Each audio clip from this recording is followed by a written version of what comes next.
Olá, pessoal, está começando mais um Entre Taças, direto dos estúdios da TV Concórdia, que é um oferecimento de Caetá Supermercados, Doces Rosito, Pães de Queijos Catarini e Frioeste Carnes. E o convidado de hoje é um especialista que molda o mercado de vinhos no Brasil, né? O sommelier internacional.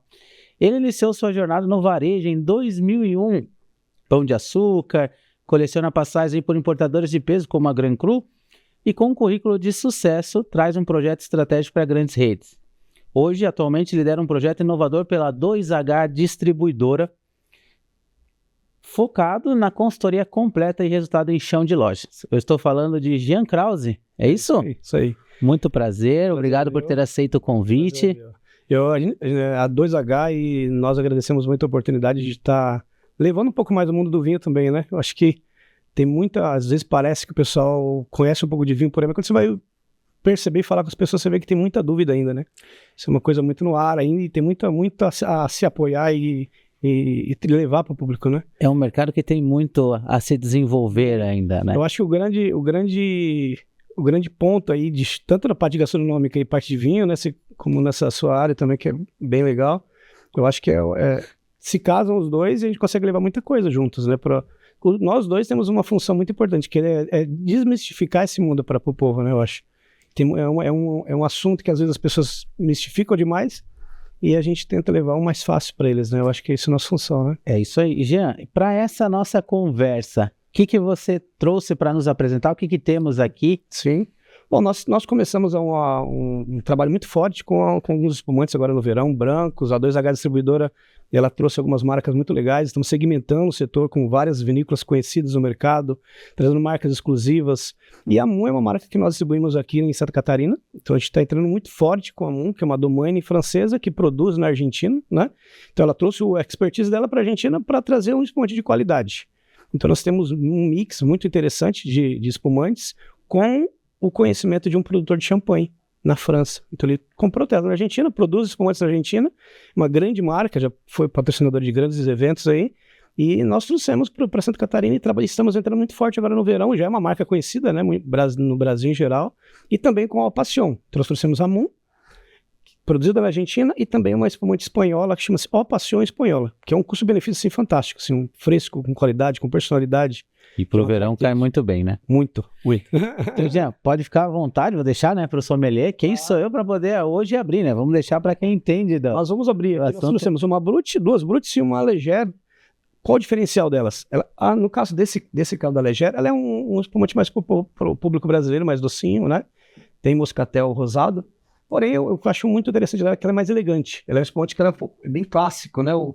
A cremosidade dela é muito maior, o paladar dela é muito mais persistente, complexo e sua perlagem tem uma evolução muito maior, demora mais tempo, né? Para o pessoal que está em casa vendo, que tem medo de abrir espumante, olha só a facilidade, e ele vai falar também um pouquinho de como, né, abrir essa espumante.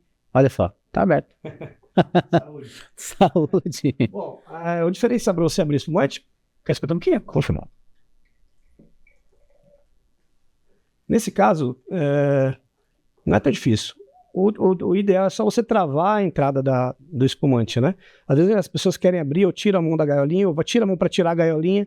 E às vezes na mesa ou em casa, às vezes a pressão é alta. Uma garrafa de espumante ela chega a ter 2 a 3, 4 PSIs, que é pressão, quase igual um pneu de caminhão, por exemplo, né? Bastante. Então ela fica pressão muito alta. Então se uma garrafa que não foi resfriada certa, da forma certa, ela explode mais fácil. Então a ideia é travar no gargalo dos dedos e segurar com o outro. E você gira a rolha para um lado e a garrafa para o outro, e só ir segurando a própria pressão já vai expulsando a rolha, e no finalzinho você dá uma viradinha. Resumindo tudo, parece muito simples, né? Mas é prática. Então a minha, ela é uma espumante que nós costumamos dizer que ela é muito elegante, né?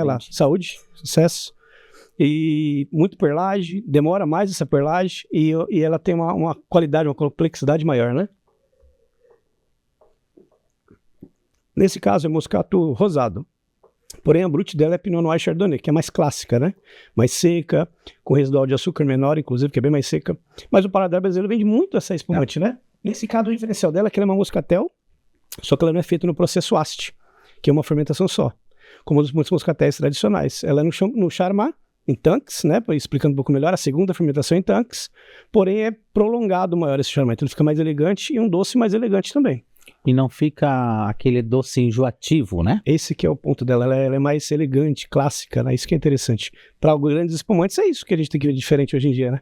Porque tá cheio de espumante, mas qual o diferencial entre eles, né? Acho que é isso que... Como eu vou diferenciar, né? Entre eles, é isso que é legal.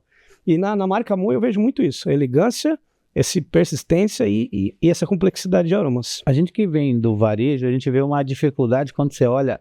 Hoje eu já me aprofundei um pouquinho mais para entender, mas às vezes quem está em casa vai lá e olha na prateleira e vê lá Prosecco, Demi-Sec, Brut.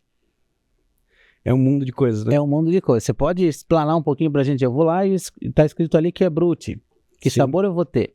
E claro, assim, pra gente... Catalogado no mercado, nós temos mais de 2 mil tipos de uva. Você imagina a loucura como que é chegar num rótulo.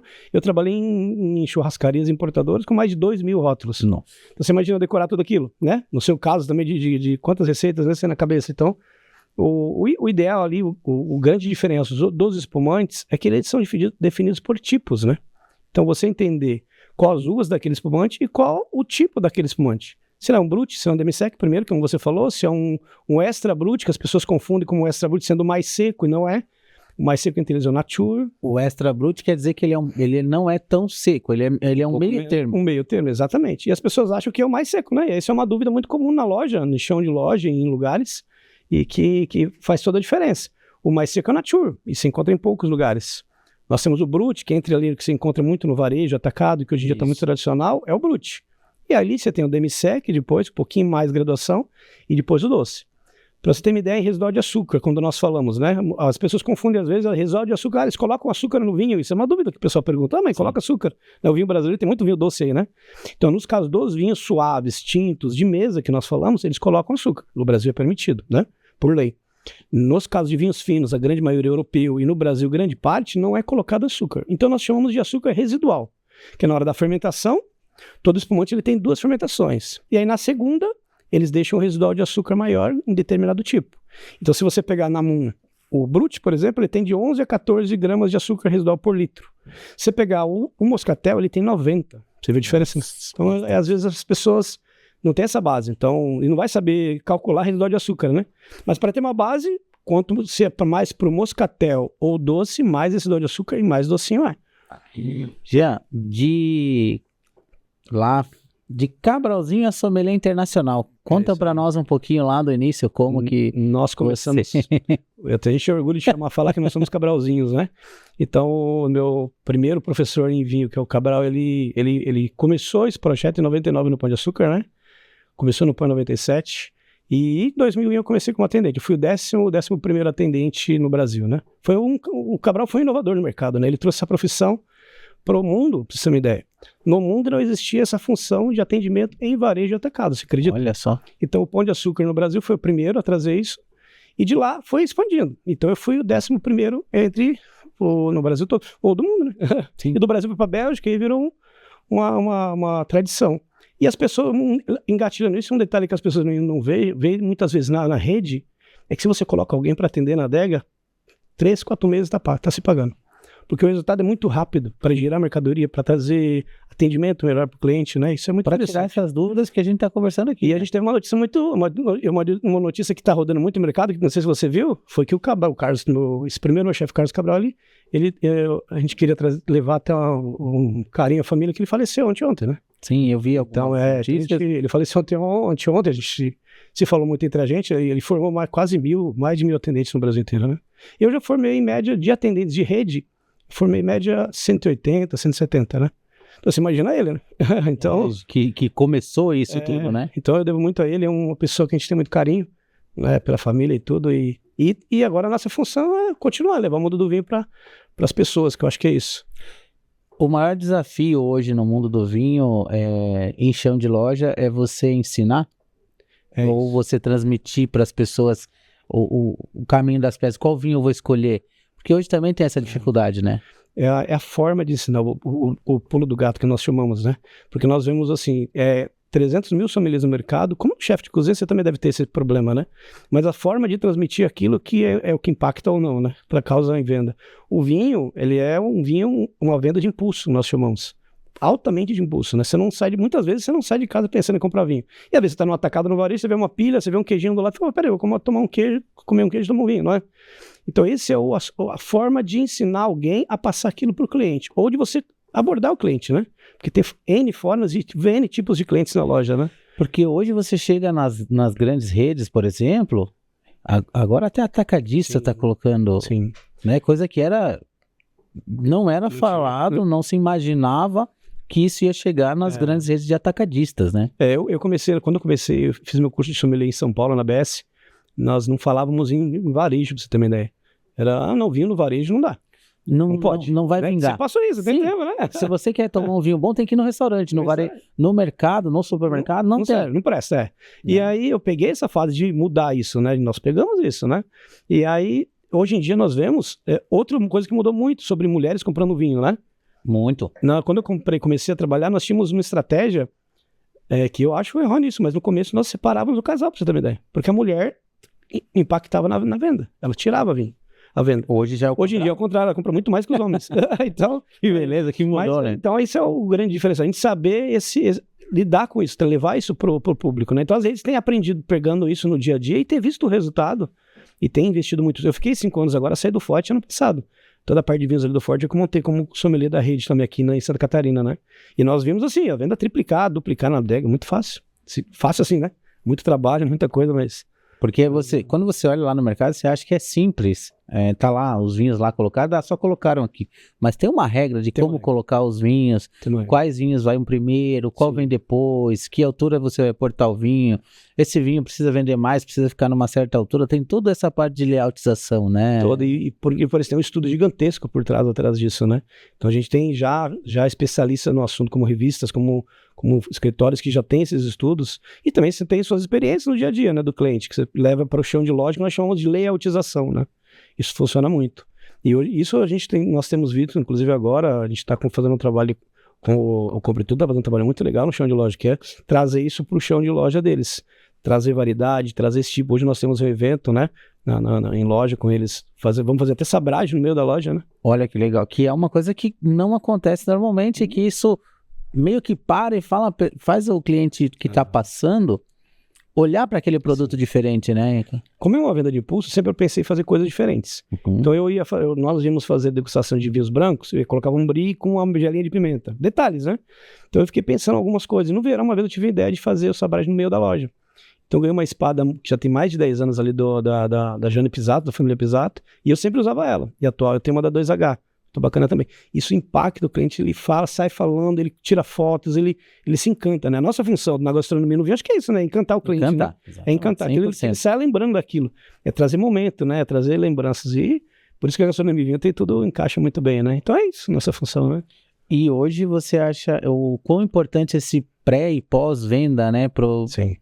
Porque uma coisa é o supermercado colocar lá. Sim. Outra coisa é uma empresa oferecer esse pré e esse pós-venda, né? Eu tenho visto, depois quando começamos esse projeto com a 2H Distribuidora, né? A 2H começou um projeto muito legal, que é o quê? Ela pega seus clientes, nós pegamos os nossos clientes, né? Em geral, e nós apoiamos ele. Eu tenho clientes que eu estou apoiando em escolha de mix.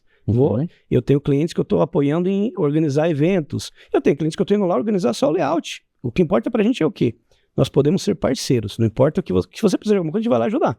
Então, seja na pré-venda ou na pós-venda, que é essa levar a ver evento, organizar clubes do vinho, em lugares que tu organiza clube onde eu boto matérias diárias ou a cada 2 dias, cursos online, eu tenho uma apostila para curso, nós fazemos também. Então, a ideia é trazer todo esse tipo de A2H Distribuidor, trazer todo esse tipo de suporte pré e pós-venda, né? Isso é importante. Porque o vinho, hoje ele tá em todas as áreas do dia, vamos dizer assim, né? Ele pode estar numa reunião de negócios, que você vai fazer uma reunião mais descontraída para o pessoal, para apresentar lá um produto. Ele pode estar num jantar harmonizado, ou no dia a dia, eu vou almoçar, eu quero tomar com uma taça de vinho. Sim, eu conheço clientes, mulheres inclusive, que de manhã na manhã tomam tacinha de espumante, né? É muito tradicional em outros países, inclusive, né? E aqui no Brasil, muitas clientes fazem isso. No conversar, você percebe, né? E a mistificação de que o vinho barato não é bom. Já não existe, mas já caiu por terra, né? A gente fala uma frase no Mundo do Vinho, né? Que é o melhor vinho é aquele que te agrada, né? Então, primeiro a gente tem que tomar cuidado da forma que nós estamos levando isso pro cliente de falar do vinho, porque às vezes quer falar tão bonito, né? Fica falando difícil, né? E às vezes fala mais fácil. E também tem essa também do melhor vinho. O que é melhor vinho? O melhor vinho é qual é o seu paladar, né? Você tem experiências próprias, né? Você nasce, você vai experimentando coisas e você define o seu paladar. Então, às vezes você gosta de vinho mais secos, mais fortes, mais leves, mais encorpados. Então, tudo isso é muito pessoal. Por isso é a forma de ensinar alguém a vender o vinho na loja essa. É entender o que o cliente procura, não é o que você gosta. Né? Isso é o melhor vinho. Então, o maior vinho que nós vendemos, a maioria de venda de vinhos em um varejo hoje em dia, 40%, 60%, é vinhos de primeiro preço ou vinhos de mesa, para você ter uma ideia. Que é na faixa de 10 a 20, 30, 40 reais. Porque hoje você encontra, há um tempo atrás, era mais difícil você encontrar essa diversidade de países que você tem de vinhos no supermercado, né? E aí para você encontrar um vinho africano era quase impossível, você tinha que comprar em adegas com valores exorbitantes. Sempre as mesmas coisas sempre. Sempre os mesmos. E de repente, você vai saber me responder melhor, a partir de que ano que isso começou a aumentar no Brasil, né? Mas hoje eu encontro no mercado, às vezes, vinho africano por R$30, R$35. Você acha muita coisa bacana e barata. Exato. Nem necessariamente precisa pagar caro para tomar um bom vinho hoje em dia. Eu acho que a tendência do mercado vem indo para as redes, vem trazendo importação, e hoje a gente está facilitando isso, né? Eu trabalhei uma época com isso, com vinícolas, né?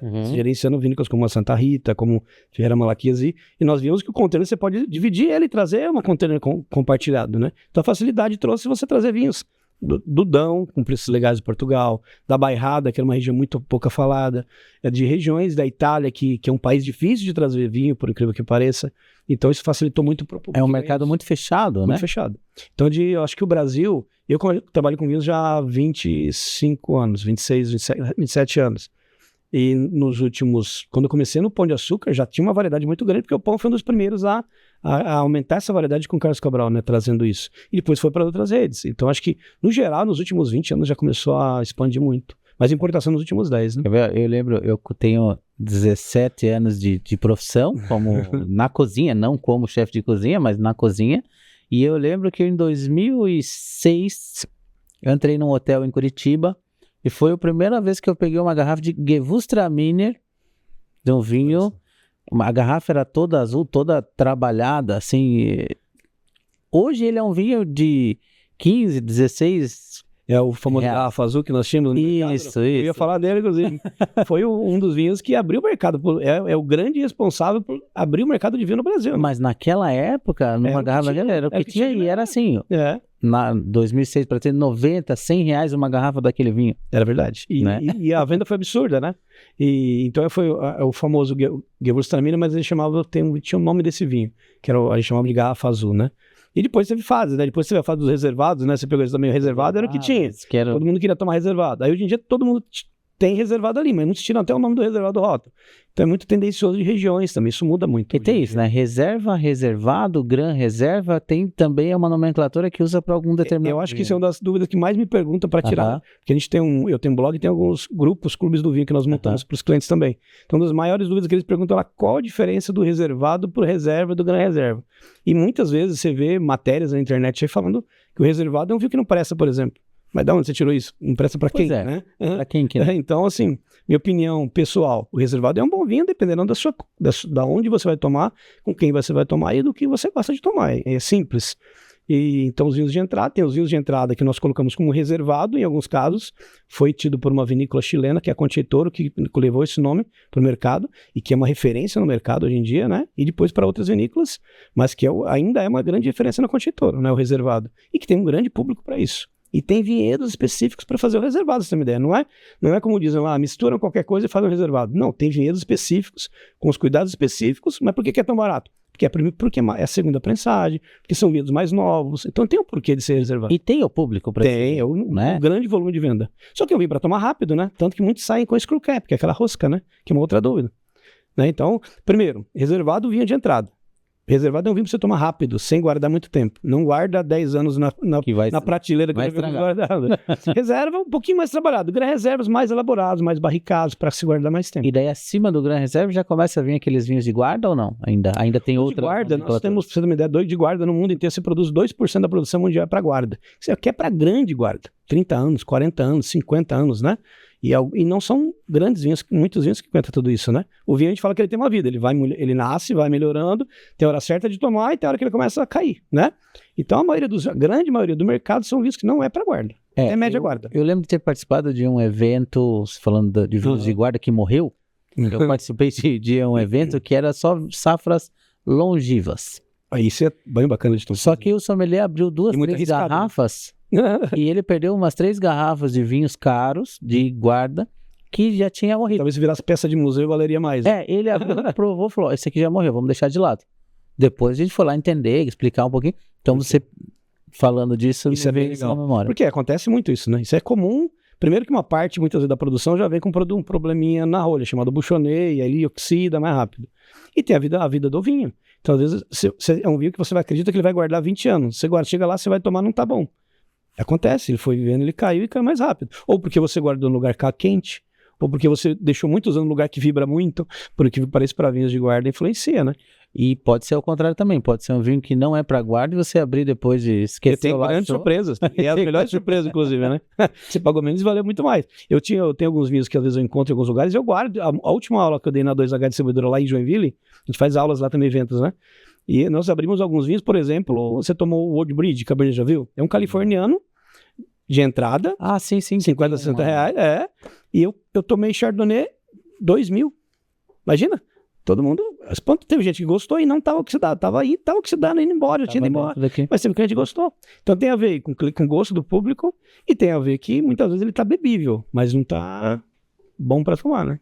E às vezes também o pessoal vai comprar vinho longe, bota no porta-malas do carro, o carro vem pegando 50 graus de temperatura, 3, 4 dias fica dentro do porta-malas do carro. Aí bebe depois e volta para trocar o vinho. E fala que o vinho tá ruim. Que o vinho tá ruim. Acontece muito. Então tem que ver. Ou toma alguma coisa que acontece muito, né? É uma dúvida também.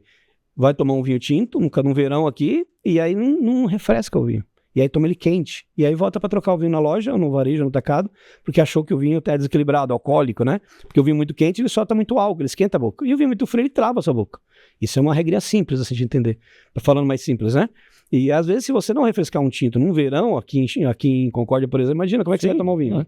Que é aquela frase, toma o vinho no temperatura ambiente, não é de Concórdia no verão.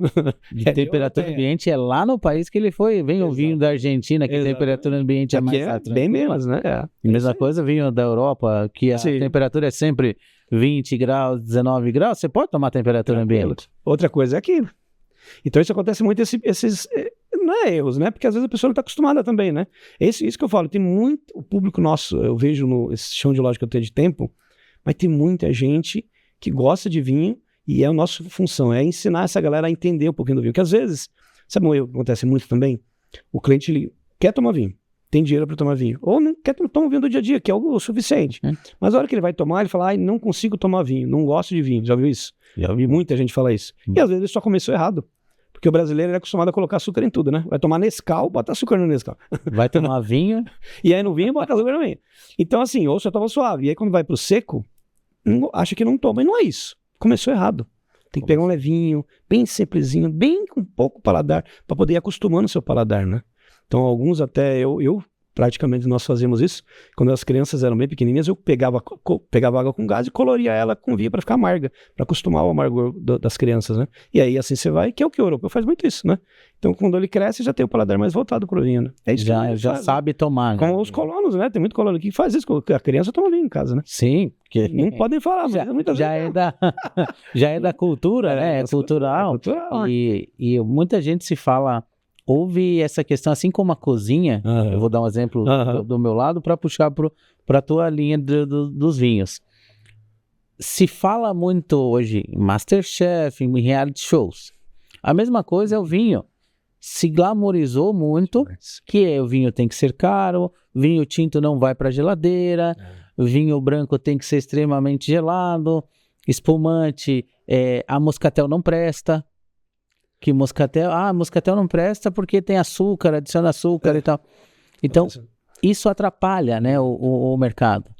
Tanto na gastronomia quanto no vinho é o mesmo efeito que causa, é o mesmo efeito de estrago, porque a melhor experiência é aquela muitas vezes simples, né? Você está tomando um pratinho diferente que você produziu ali na sua cozinha, com vinho simples, mas num pôr do sol maravilhoso em algum local. Aqui em Concórdia, ontem eu estava indo para uma pousada rural ali, eu vi um pôr do sol que não conseguiam tirar foto, né? E às vezes você tomando com aquele pôr do sol, com vinho simples, com uma boa companhia, é melhor do que você tomar um Romanée Conti, que é um grande vinho francês, depois de uma derrota, por exemplo, né? Então, sim, varia muito da ocasião com quem você tá e com que você tá comendo junto. Isso é importante, né? Acho que eu ouvi uma frase, não vou lembrar de quem, que disse: se você foi num lugar, tomou um ótimo vinho, comeu bem, e você vai voltar lá por aquilo, talvez você não vai se sentir bem porque era a companhia que estava do teu lado que fez tudo aquilo ficar bom. Aquilo você não reparou. Na segunda vez não vai ser legal. Exato. Eu já vi muitos clientes depois tomando um vinho comigo em algum lugar, cara, já tomei esse vinho, mas cara, não é igual, não é a mesma coisa. Não vai ser a mesma coisa, né?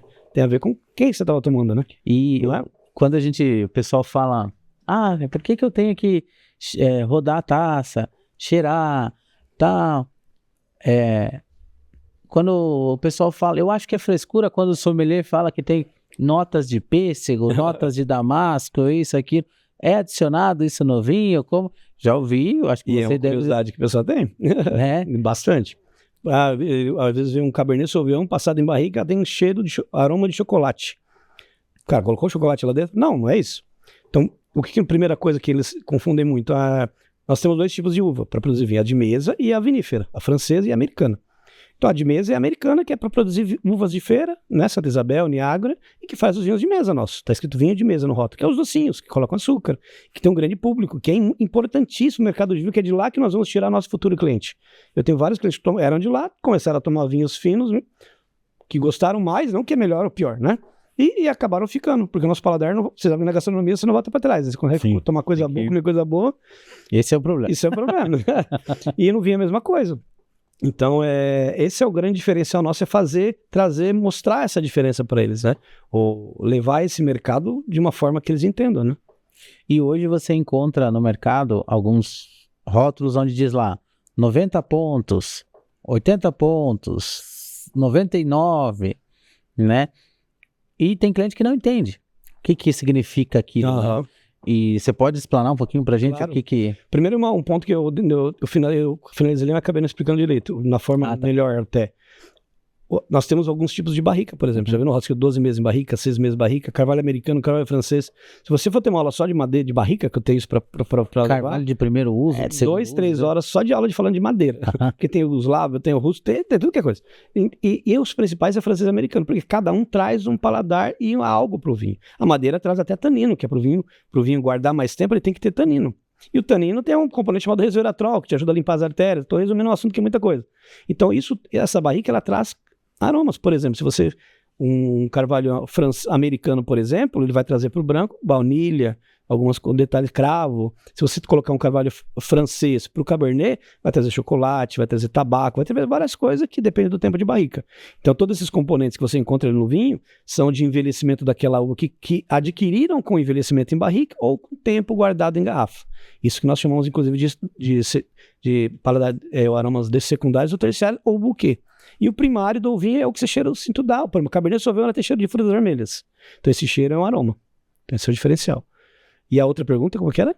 A pergunta é referente as pontuações, né? Pontuações, sim. Isso. As pontuações são críticos no mundo do vinho que avaliam aquele vinho, por exemplo. Tem muitas conhecidas. Wine Spectator, Robert Parker, Jancis Robinson, Decanter, a inglesa, uma revista inglesa que avalia esse tipo de vinho. Então nós pegamos algumas amostras, por exemplo, eu já fui muito de vinícola, né? É quase um guia Michelin dos vinhos. Sim, então quanto maior ponto lá, maior o vinho, mais vende o vinho. Infelizmente, em muitos casos, mais caro fica, né? Então, e também não quer dizer que você vai gostar, quer dizer que a Wine Spectator, seus avaliadores avaliaram, teve 98% da Wine Spectator, mas não é um selo de que você vai gostar, mas é uma referência que você encontra naquele Cabernet Sauvignon com 12 meses de barrica, tudo aquilo que se espera. né? Então isso é a pontuação, isso que a gente tem que entender. Não é dizendo que você vai se apaixonar pelo vinho. E lá eles vão avaliar características, né? Exatamente. Não é que aquele vinho é o melhor do mundo. Não é, ele não vai colocar a pontuação lá, a Jancis Robbins experimentou com seus críticos ali, que não é só ela, né? São críticos, né? Que trabalham com ela. Avaliaram, eles gostaram, colocaram lá, ela gostou mais. Não é que ela gostou mais. Ela avaliou um vinho da Provence, no sul da França, que para ser um rosé do Provence, ele tem alguns aromas, algumas características, ou que vai tomar um Cabernet Sauvignon do Chile, que passa em barrica, do rapel, de uma região lá, e aquele vinho lá tem essas características. Então ele teve todas as características, 90, 98, 100 pontos. Ele deixou a desejar algumas coisas, vai diminuindo a pontuação. É isso, né, amor? Pessoal, nós temos assunto aqui para umas 2 horas, mas eu vou chamar o intervalo e a gente volta já. Tem promo no Caetá, encher a cartela eu vou. Sou fã de descontos, fã de selinhos eu sou. Comprou, colou, trocou. Fã de selinhos é fã do Caetá. Comprou, colou, trocou. Fã de selinhos e fã do Caetá eu sou. Tem promo no Caetá, encher a cartela eu vou. Fã de selinhos Caetá compra e ama economizar. Todos gostam de comer um gostoso e saudável pão de queijo. Mas como fazer a melhor escolha do pão de queijo? A Catarininho Pães de Queijo Especiais é uma empresa com sede em Timbó que produz o verdadeiro pão de queijo. Acreditamos que a alimentação deve ser gostosa e saudável. Somos comprometidos em oferecer um produto 100% natural e que gere bem-estar às pessoas. Com essa visão simples e compromisso verdadeiro, a Catarininho está construindo desde 2006 uma sólida reputação no mercado de pães de queijo. A Catarininho possui diversas opções de sabores de pães de queijo, do tradicional aos temperados e recheados, doces e salgados.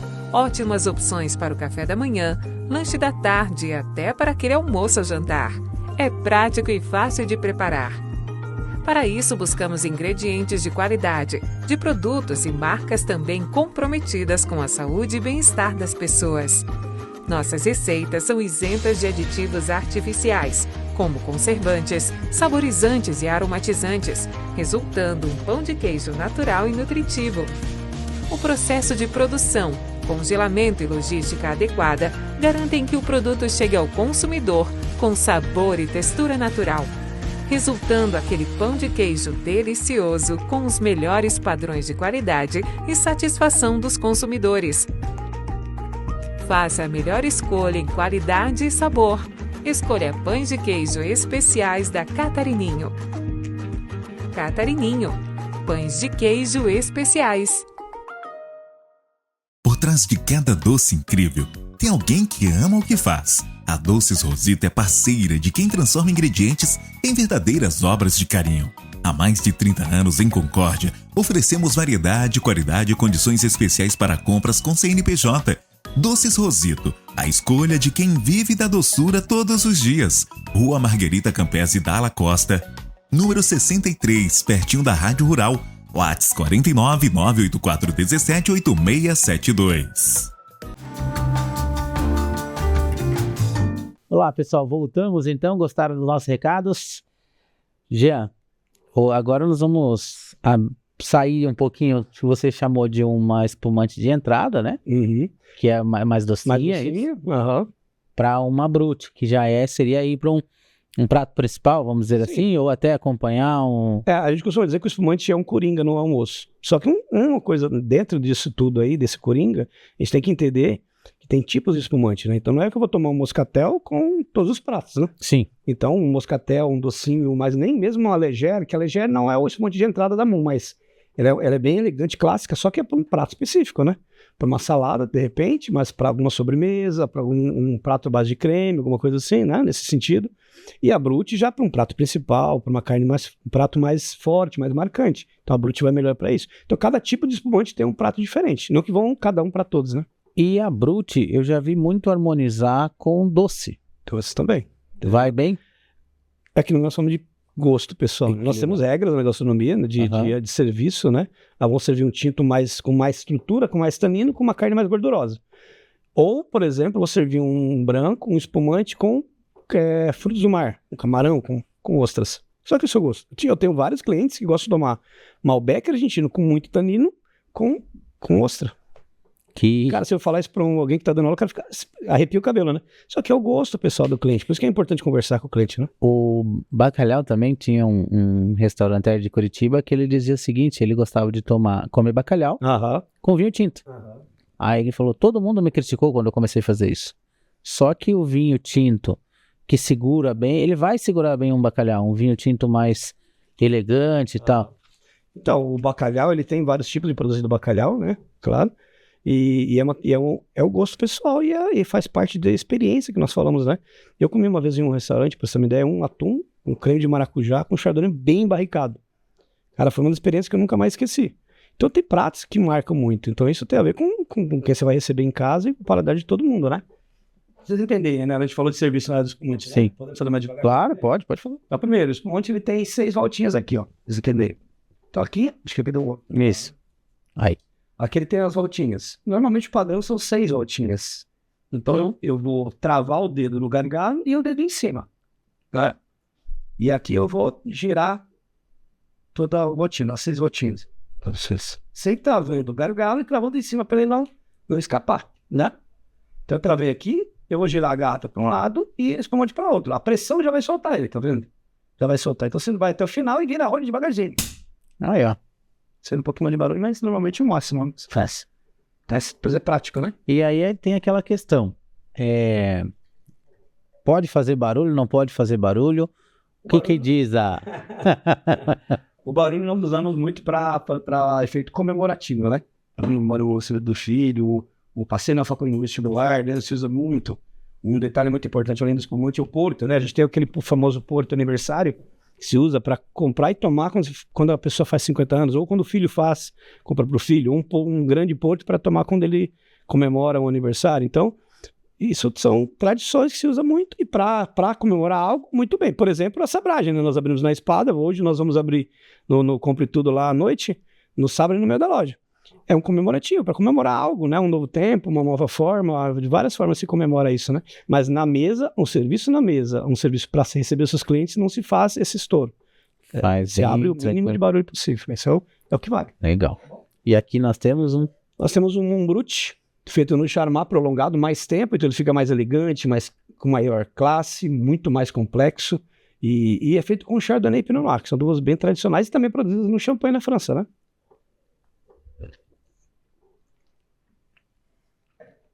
Marcante, fresco, boa acidez, como o espumante tem que ter, né? bastante perlagem. E uma coisa legal que é legal até de se falar, né? Eu acho que o espumante muita gente serve em flute, né? Já viu? Serve muito em flute, não?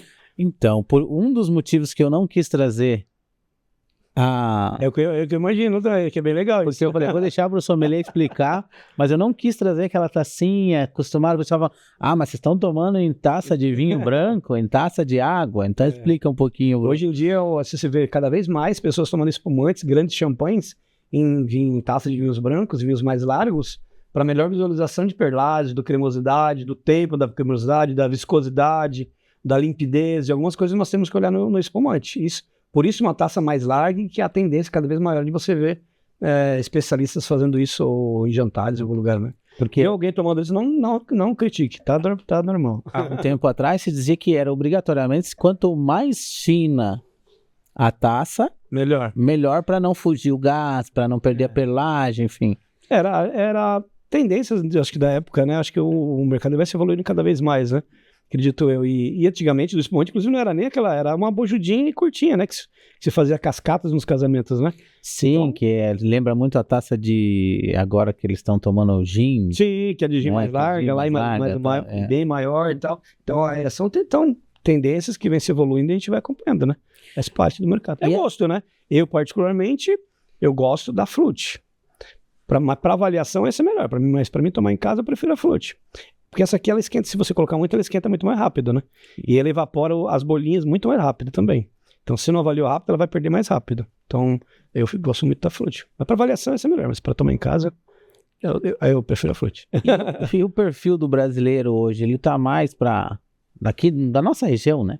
Ele tá mais para espumante, para tinto, para branco, ou tá bem equilibrada essa venda né, O nosso mercado ele muda muito, né, nas temporadas. No inverno se vende muito tinto, e se vende branco espumante.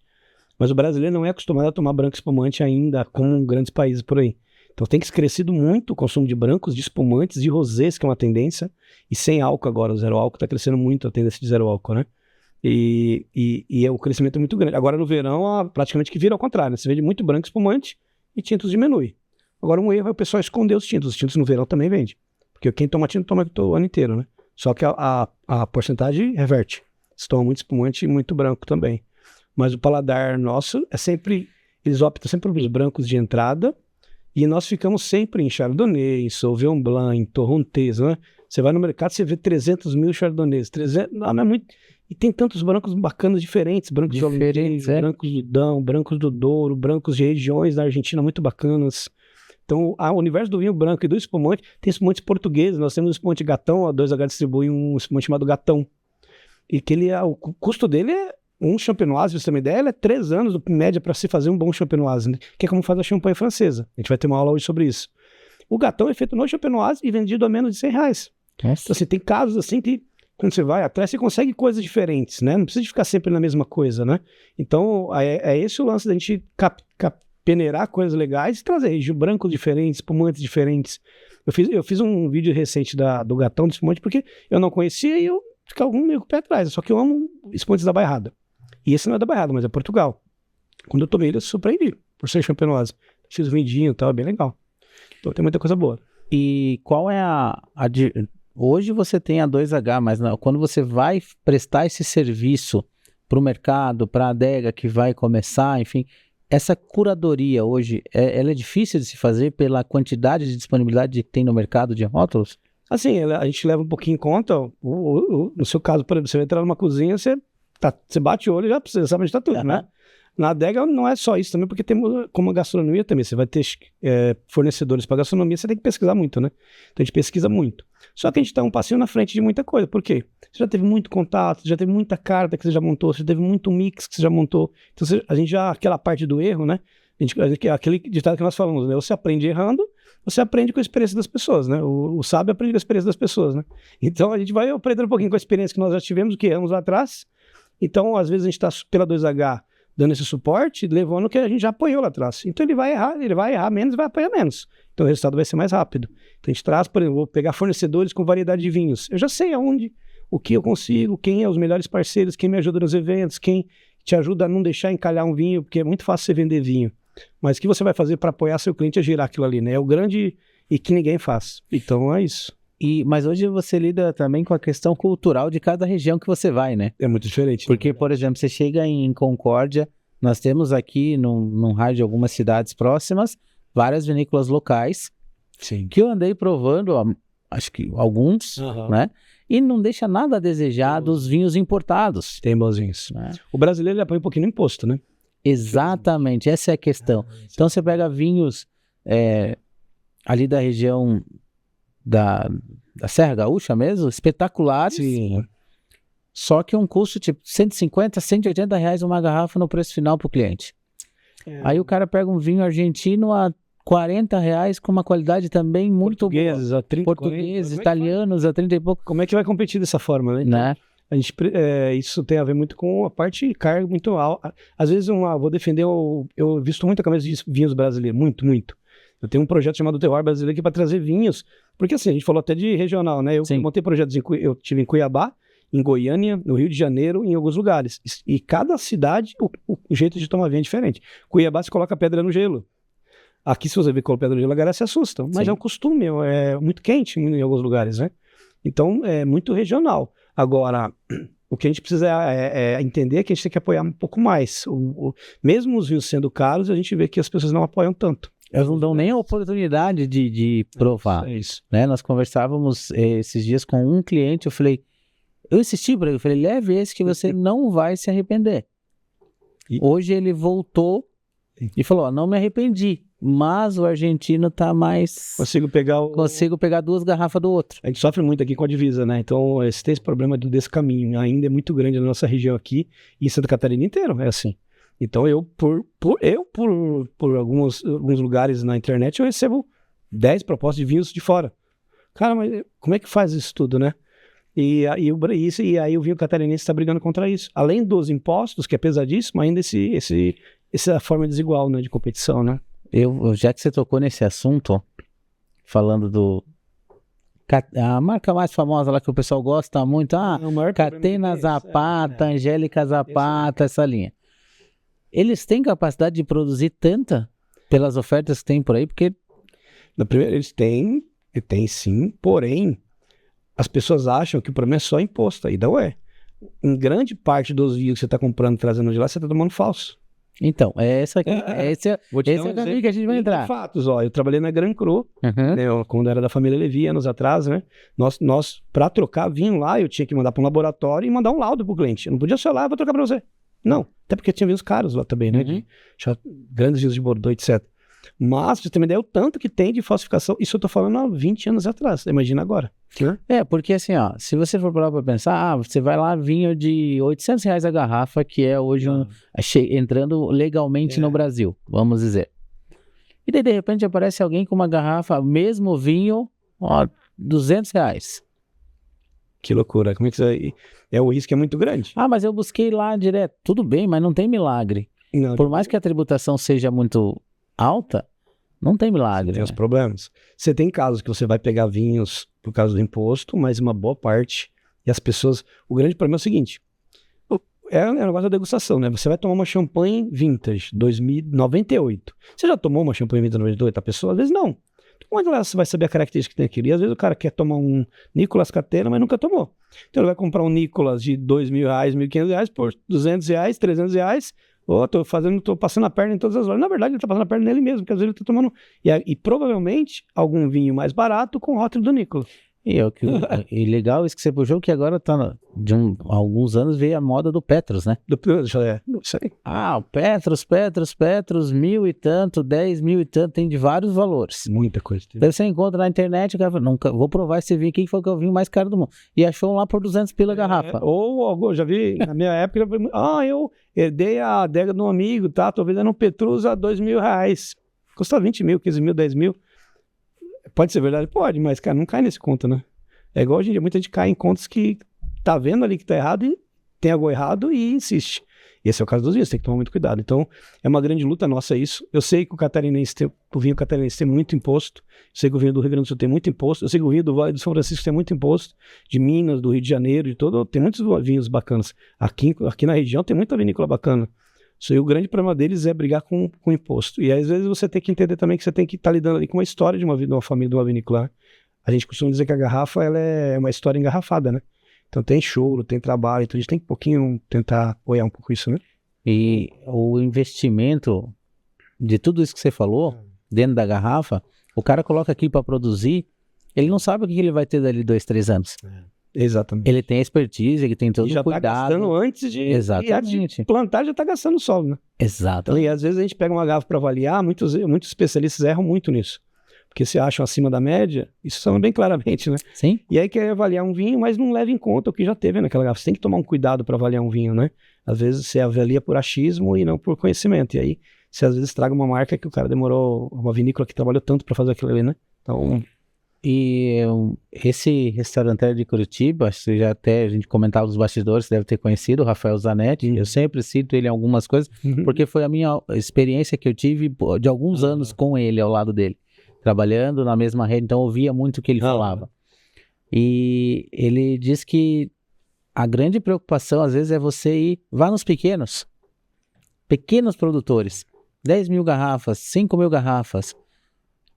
Esse produtor, às vezes está um tesouro escondido ali com ele, mas ele não consegue expandir, ele não tem escala. E aí tem os consórcios em outros países que é muito tradicional, sim, que eles se juntam para poder... Não, e às vezes as grandes vinícolas, elas engolem os menores, né? Então, às vezes, para o menor aparecer é muito difícil. Eu tenho, às vezes, clientes que falam, vou para Mendoza, me indica algumas vinícolas. Cara, eu vou nas menores.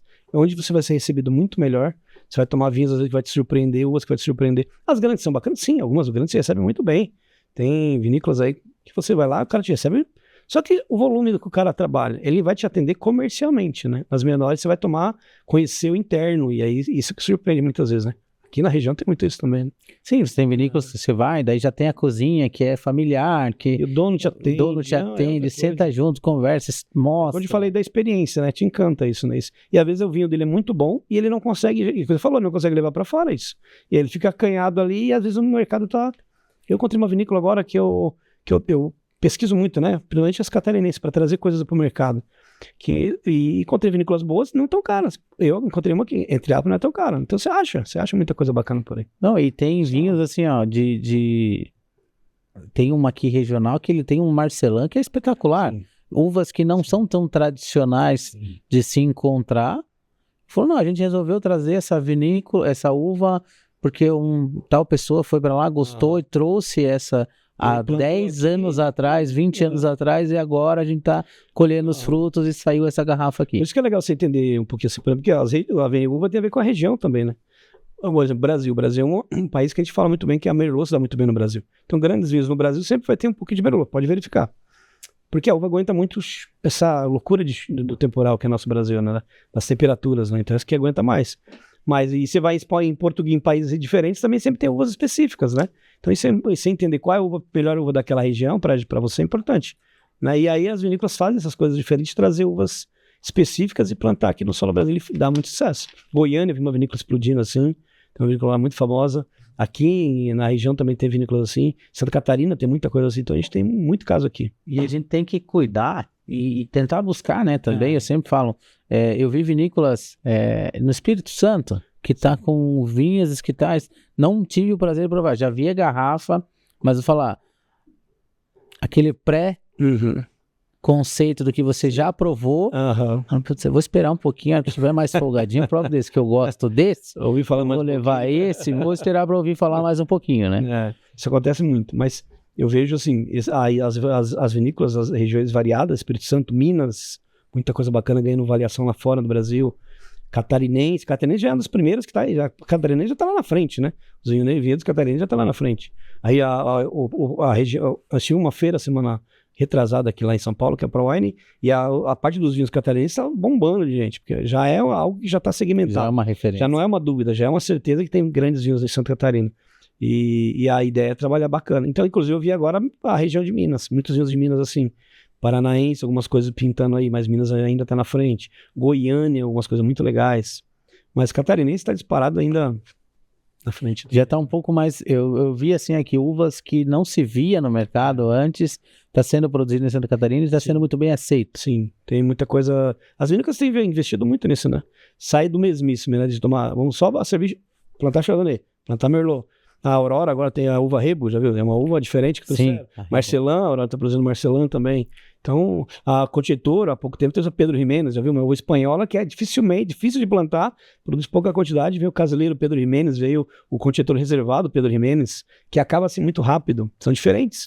A Rebo eu provei com a Castelamare, que é uma vinícola do Rio Grande do Sul. Boa. O Lucas até trouxe aqui, o sommelier deles, ele esteve aqui também no programa, e falou para nós que foi uma questão que o proprietário da vinícola viajou, encontrou, trouxe, entregou lá para... Você vê o trabalho que dá para fazer para plantar, para testar, para vou separar um pedaço aqui para plantar só essa para ver se vai dar certo. Você imagina o tempo que gasta isso? Pesquisado isso aí para você ter uma base, um vinho, uma vinícola para ela começar a entregar o vinho no mercado é 6, 7 anos. Imagina o que o cara já gastou ali, né? E aquilo que a gente falou, 6, 7 anos para ele saber se vai dar certo. Se vai vingar ainda. Porque dentro da garrafa ele não consegue saber o que vai. Se você pegar grandes vinícolas boas, que fazem bons vinhos, por exemplo, Vinícola Basso, brasileira, Nova Aliança, Aurora. Se você pegar essas três, ou grandes vinícolas catarinenses, muitas vinícolas aqui na região, as maiores, ela já tem um setor ali para testes. Então, ela testa várias uvas e ela vai vendo quais melhores vai tirando e ela já tem algo direcionado para isso, que é bem legal, né? Eu acho que o mercado está crescendo muito, né? Pra gente isso é muito bom. Uma ideia, um número muito atual é que o brasileiro, há anos atrás, tomava 1,6, 1,8 litros por pessoa, que pega a população e vê quanto cada um toma por ano em média, né? E agora tem média 3 e pouco, 2,8, varia nisso daí. Então quase que dobrou, né? Tá imagina. quase uma Chegou Opala na pandemia, 3,8, quase uma Opala. Quase uma Opala já. 3 cilindros. Então, É isso aí. mas a cultura do vinho, ela sempre te traz para um caminho assim, como você falou. Quem tá aqui, como agora, a gente tá aqui conversando, o papo tá legal e a gente tá tomando uma espumante. E a gente poderia estar tomando um vinho tinto, a gente poderia estar tomando um vinho branco. Então, são essas ocasiões que o vinho proporciona, né? E aí é onde você entra, quando você vai no mercado, trazer ele para uma experiência dessa aqui, né? Isso é muito legal, um queijinho, um salame. Queijinho, salame, tá uma aqui, um delícia. melzinho, um pãozinho. O cara chega, prova. Tá. Já lembra de algo, é uma delícia isso. Eu tenho um exercício que eu faço no curso que nós colocamos com o cliente, que eu faço em loja muitas vezes. Eu coloco um exercício de harmonização. Se ligar só na vez, você vai entender. Eu fiz num curso numa escola inglesa que ele colocava lá queijo gorgonzola, maçã verde, chocolate bem amargo, Doritos, pra você ter uma ideia, Olha só. e parmesão. Então são pratos antagônicos, né? E vinhos antagônicos. Colocava vinho do Porto, vinhos mais... Um Sauvignon Blanc bem ácido, um rosé mais elaborado, um tinto bem encorpado, um chardonnay bem barricado. E cada um tomava, e eu coloco para cada um para tomar um pouquinho com cada pratinho. Coloquei e anotar o que gostou mais, por quê, o que não gostou e por quê. Pra você ter uma ideia do que é gosto. Assim, é um baralho de... Tem gente que gosta mais de Doritos com... Porque é gosto. Tem gente que fala, não, o chocolate amargo não vai com tinto muito encorpado. Tem gente que gosta. O maçã verde é muito ácida, não vai dar com Sauvignon Blanc. Tem gente que gosta. Então, assim, o exercício é legal para você entender o seu gosto, mas entender também muitas vezes por que tem essas regras, né? Que te auxiliam muito a te levar para um caminho, né? Porque é importante também, né? E como você disse, às vezes a pessoa tomou vinho muito quente, ou tomou muito gelado, né? Ou tomou numa temperatura que não é ideal para aquele vinho. Então, Mas a comida, o que você está comendo, também interfere no gosto do vinho. muito. E pode atrapalhar, pode. Pode atrapalhar ou pode ajudar, né? Exatamente. O parmesão se usa muito para mascarar, né? Foi no evento, o cara quer que você conhece um vinho, ele te dá um queijo junto, ele tá mascarando o vinho. Então você evita o queijo para avaliar o vinho. Um lugar que você quer avaliar um vinho, não se come nem queijo, é pão e água. Por quê? Porque o prato ele te aumenta a qualidade igual a taça, né? A taça, se você pegar uma taça dessa aqui, ó, ela é uma taça Bordeaux, certo? Então, para vinhos Bordeaux são fortes. Ela foi feita para o vinho Bordeaux. Por quê? Para aumentar as qualidades do Bordeaux e te entregar o melhor que o Bordeaux pode se entregar. Uma avaliação profissional, a gente serve uma outra taça, uma taça ISO, que é uma taça profissional. Assim é menor. Que ela te entrega o vinho branco, isso é do jeito que ele era. Não vai te esconder nada, mas não vai aumentar nada também. E o queijo, o prato também funciona para melhorar a sua experiência, que é legal isso, né? Isso que é que encanta, né? Foi em Bento, a gente chegou para escolher um vinho, o sommelier da casa veio e serviu pão e azeite num pratinho e falou, ó, provem esse vinho, mas para mudar o vinho, para saber qual vocês vão escolher, eu vou trazer outra taça agora, comam pão e azeite e depois podem tomar água, o que for, mas eu vou trazer o próximo vinho. Que te usa para limpar o paladar, né? Para você avaliar melhor o próximo, isso é legal. Então, avaliar sempre você tem que ir de um prato para outro limpar. Regras que o sommelier leva muito em conta e chefe de cozinha também. Vai num evento de vinho, cada taça de vinho uma tacinha de água, por exemplo, para você dar sustância e para você não e cospe o vinho, né? Isso é uma regra muito importante. Pois essas feiras, Pro Wine da vida, estava assistindo um vídeo de uma feira que teve na Alemanha, logo que deu a pandemia, era para acontecer. Você sendo carregada fácil, né? Daí eu vi lá o pessoal chegava, provava e colocava num tonelzinho assim, jogando fora. Daí eu conversando, o pessoal falou assim, pense, tem um pavilhão inteiro só de vinho nacional, só de vinho, outro pavilhão, você vai provar, você não vai lembrar, né? Então você tem que tomar, prova, avalia e joga fora, porque senão você sai de lá carregado. Aquela dica de ouro, você vai numa feira, num evento, veja quem vai estar lá e anota o que você quer conhecer primeiro. Seu paladar só vai identificar até a 10ª ou 15ª taça, depois é network, aí você vai se conversar em negócios ou vai avaliar alguma coisa, mas o seu paladar profissional a gente marca até 15ª, não tem jeito, né? No mesmo dia não vai passar... Não adianta, depois dessa já foi. Então o mundo do vinho, ele é imenso, e você vê, 15 taças, 14 taças, é bastante. É muito. Vamos dizer que, claro, que você vai provar 30 ml, 25 ml. ainda, tá? Cuspindo. Isso que é dó. Porque senão... E você vê nas feiras, nos eventos, é o contrário, né? A galera quer beber tudo, o vinho e você vê eles querendo tomar vinho caro e engolir tudo, não sabe o que tá tomando às vezes, né? Pois é, você não vai avaliar mais. Daí dali pra... Apesar da terceira taça pra frente, você já não avalia mais nada. Já não é, já fica meio embolado. Se você tomar normalmente, né? Fica embolado. Você fica ali, já vai consumindo. Sabe que a gente faz muito feira, eventos em loja, né? E assim, a gente vê muito isso, até porque não é uma crítica, tá? Isso é normal, porque o maior público nosso é o cara que tá começando a tomar vinho. Isso pra gente é fantástico. Aqui, ali no Comprei Tudo, que tá começando hoje mesmo, é o primeiro evento que nós estamos fazendo lá. Você vê muito público que está começando a querer aprender a tomar vinho. E não, isso não tem a ver com condição financeira, tem a ver com querer aprender mais sobre o vinho ou não, né?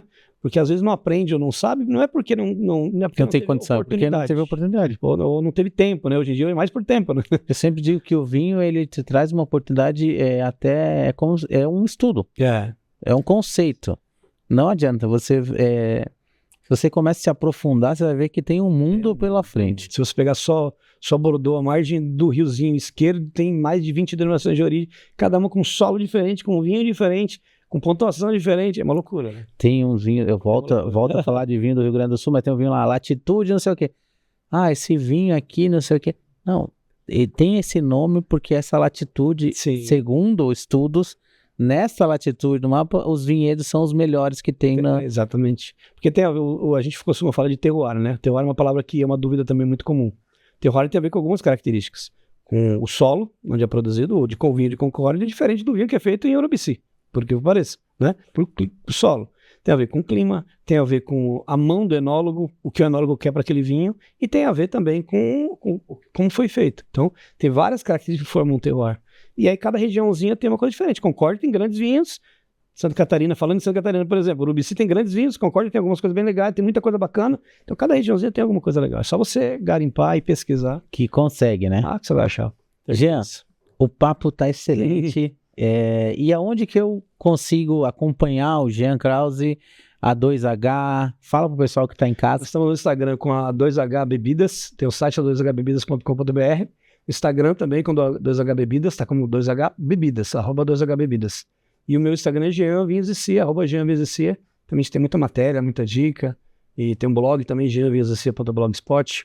Então a gente tá aí pra levar o mundo do vinho, né? Pra facilitar e desmistificar o mundo do vinho, né? E hoje nós estamos lá no Comprei Tudo. A gente tem um evento lá às 19 horas. Então estão todos convidados. Vamos ver a espada. Vai ter a abertura da espumante no Sabre, né? A espada lá pra você. É um estilo, né? De fazer uma abertura mais festiva, né? Como você disse. Festiva de comemoração, né? Que segundo histórias dizem que Napoleão Bonaparte comemorava suas guerras, abrindo no Sabre e experimentando o champanhe, né? Então a gente faz isso comemorando algo, né? Então hoje é uma forma de comemorar também. Legal, então hoje lá no Comprei Tudo, tá todo mundo convidado a partir das 19, vai ser todo final de semana, como? Não, vai ser somente esse. Vai ter outros eventos, vamos ter outras aulas, cursos também. Legal. Jean, gostaria de agradecer por ter vindo. Eu agradeço. Obrigado ao Comprei Tudo também por trazer, né, o Jean aqui e nos dar essa oportunidade de falar um pouco mais sobre vinho, né? Muito obrigado, Jean. Eu agradeço.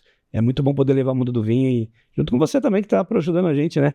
Precisa ter mais gente igual você fazendo esse trabalho que é bem legal, viu? Obrigado, Jean. Obrigado. Pessoal, esse foi mais um Entre Taças, direto dos estúdios da TV Concórdia, que foi um oferecimento de Caetá Supermercados, Doces Rosito, Pães de Queijo Catarini e Frioeste Carnes. Até a próxima.